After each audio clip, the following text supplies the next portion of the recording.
Hello YouTube, my name is Billy and welcome back to my Redneck Vegan Kitchen. Tonight we're going to be doing vegan beef enchiladas and we're going to get started. I'm going to go ahead and mix up my guacamole. I've just taken one avocado, peeled and pitted it. I'm just going to break that up with a fork.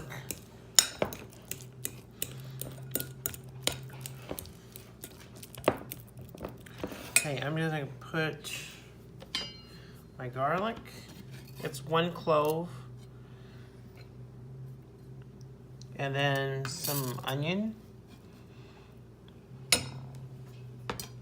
This is about a heaping tablespoon of rotel, or diced tomatoes and green chilies. And right here, I've got a baby bell pepper that I've just chopped up, and that's gonna go in. I'm gonna combine all of that.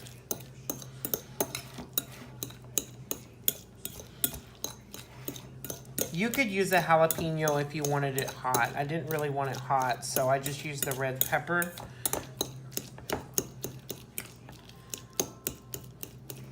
If you want really hot guacamole, leave the seeds in your jalapeno. If you don't, then just take the seeds out. Okay, and then I'm gonna do a splash of lime juice, and that's like a cap.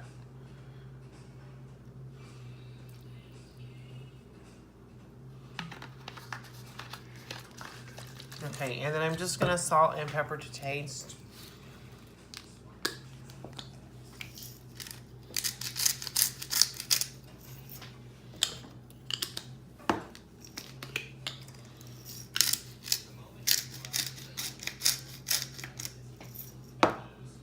And I'm just gonna stir that up again.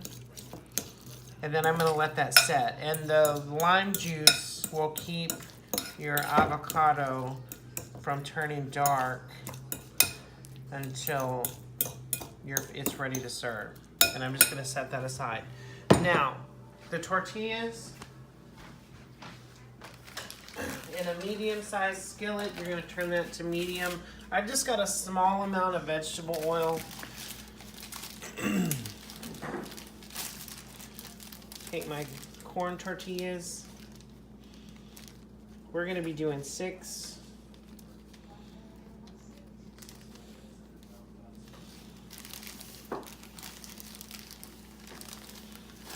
Okay. You have to use the oil to soften up and lubricate your tortillas, because as they are, when you try to roll them up, they're just gonna break and crack, and you won't have an enchilada. You'll just have a mess. Okay, while the oil is heating up, I'm already gonna preheat my oven to 350 degrees, and I have a can of vegetarian refried beans.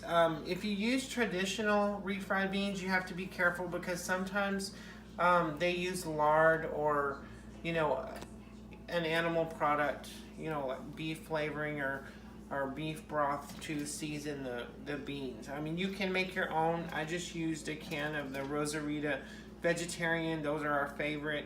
And then I'm also gonna serve, I had some leftover rice. This is red, white, and brown with some quinoa, and I'm just gonna reheat that in the microwave. Okay, you don't want your oil too hot. So once it starts to heat up, you're just gonna drop your tortillas in one at a time and just kind of make them go around.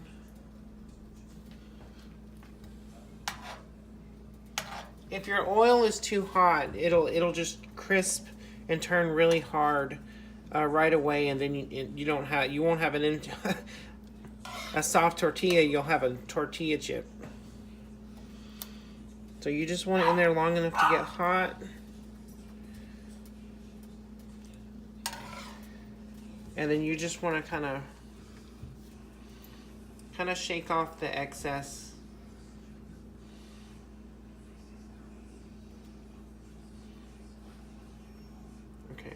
And then just lay it on a paper towel to drain.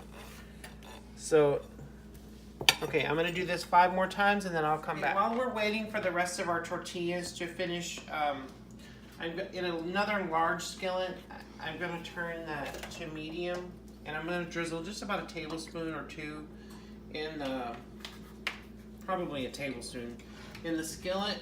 I'm gonna let that get hot, and then I'm gonna start sauteing. Right here, I have some onions, some garlic, and this is just orange and yellow baby bell peppers. So, and I just julienne them really nice and thin and lengthwise. That way they'll go in the tortilla really easily. Okay, all of my tortillas are done now, and I'm just gonna bring them over here because this is gonna be my little workstation here. And I'm gonna bring my cutting board closer to the stove. And I'm gonna switch these skillets around so you can see better. Okay, and this is olive oil, so it does not take very long at all to heat up. And I'm just gonna do a handful of the onions. You don't want too many because you don't want to overfill your tortillas. You run into problems when you overfill them. Okay, I'm gonna take the garlic, and I'm gonna take my peppers, and all that goes in at the same time. And we're just gonna saute these down until they're tender.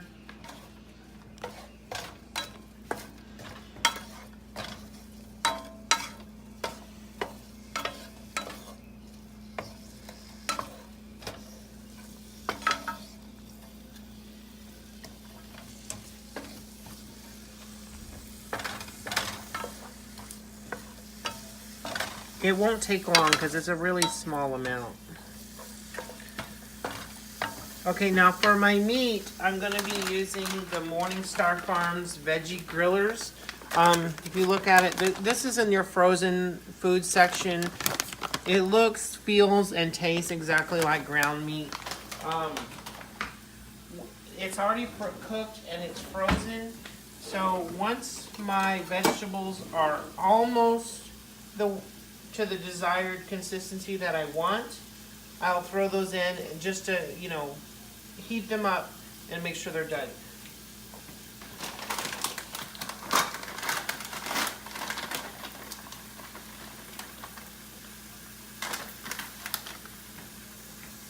I'm only going to do about a cup.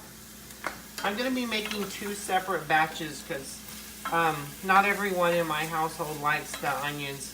So in another skillet, I'll just do the plain meat crumbles. But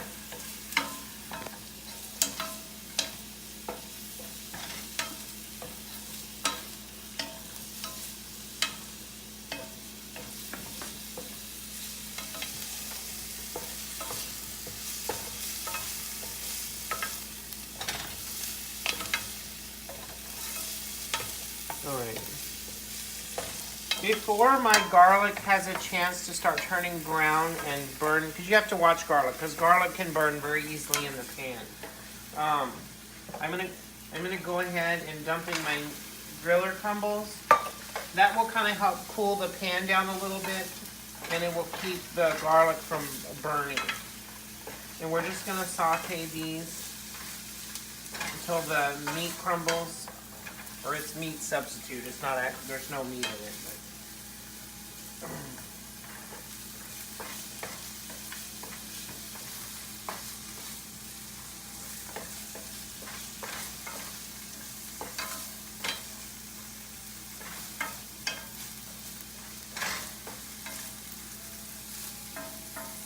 I'm not going to salt and pepper this because I don't really use a lot of salt, and the enchilada sauce that I'm going to use has a lot of salt in it. But I will season with a little bit of ground cumin. If you haven't used cumin very often or ever cooked with it before, it's a really good flavor. You see it in a lot of Mexican dishes. But if you're not used to it, it is very strong. So start with a small amount, and you know, you'll know that you have enough, because the smell is really strong and it's got a really good flavor, but you don't want to use too much. Most of your taco seasonings and stuff like that have a lot of cumin in them. It's a really good, kind of like almost like a smoky, earthy flavor. It's really good. It's a very unique smell and flavor.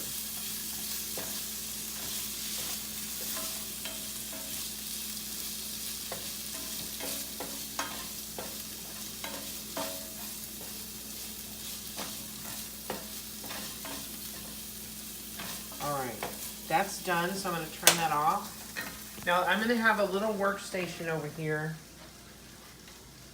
Okay, now right now I've got everything off the burners. Just so you know, everything is still pretty hot, but I need a nice little easy to work with workstation. You're going to take a baking dish, take your tortillas. Now they're still quite warm, so be very careful. And I'm going to spoon in. You don't want to overfill with the meat mixture because you want to add plenty. You want to have enough room for your cheese, which is going to be the majority. Now this is not cheese. This is cheese substitute, and it's really good.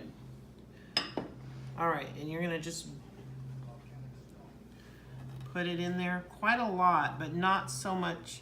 And then you're gonna just kind of gently with your fingers, kind of just tuck everything in and roll it up.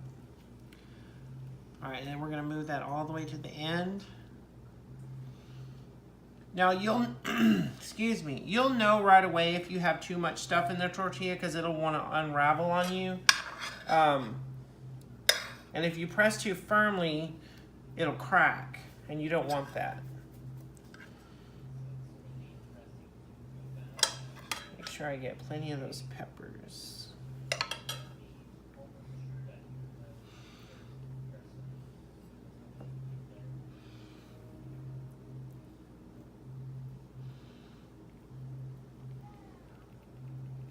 Okay, you can stop. Okay, if you look here, I've got all of my enchiladas made. And you kind of want to bunch them up together. That'll kind of help keep them in place. Now I'm going to use a red enchilada sauce. And this is mild, but you could use whatever you want. You could use green or whatever. And you're going to just slowly drizzle that all over the top. Make sure you coat them really well. And make sure there's enough on the sides. You don't really have to worry about them sticking because you've already cooked them in the oil.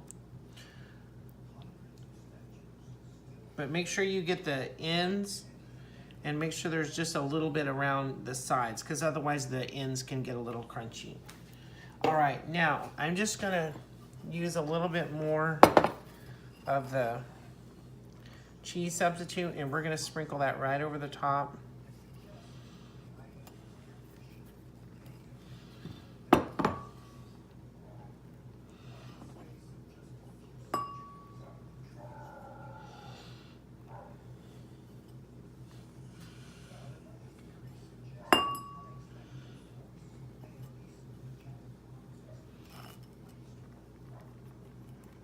Okay, now you're gonna put this in a 350-degree oven for 30 minutes and then you're ready to serve.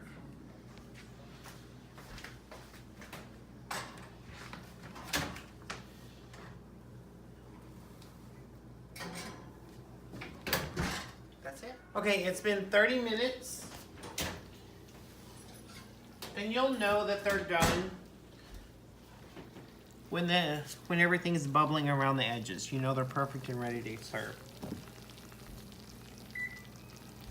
Okay, now very carefully with a sturdy spatula, you're gonna loosen them and then plate.